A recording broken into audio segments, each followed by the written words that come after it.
Samantala, ano nga ba ang nakapaloob sa Solo Parent Leave Act? Ito ang sasagutin ni Attorney JJ Atienza sa Bisig ng Batas.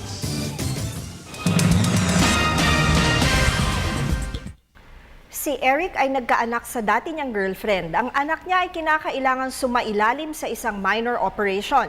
Sinubok daw niyang magpaalam sa kanyang employer, subalit parang nag-aatubili daw ito dahil hindi naman daw kasal si Eric. Kung kaya't hindi daw nito sigurado kung mabibigyan siya ng leave. Maaari daw bang mag-leave sa ilalim ng Solo Parent Leave Act si Eric?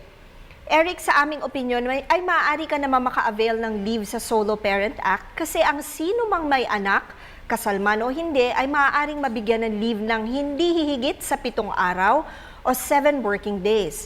Kinakailangan lang na ang solo parent na ito ay nakapagtrabaho sa loob ng 1 taon. Maaari ka mag-avail ng parental leave kung naka-1 taon ka na sa iyong pagtatrabaho sa iyong pinapasukan. Kailangan na sabihan mo ang iyong employer in advance patungkol sa binabalak mong parental leave at dapat ay nakapagpresenta ka ng solo parent identification card sa iyong employer. Paalala lamang po, ang aming opinyon ay base sa mga detalyeng inyong ibinigay sa amin. Malaya po kayong makakakonsulta sa inyong abogado tungkol sa inyong mga legal concerns. Maraming salamat po sa pagtitiwala ninyo sa Telebisyon ng Bayan. Mag-email po kayo sa ptv4newscenter@gmail.com. Attorney JJ Jimeno Atienza po, ang inyong bisig ng batas.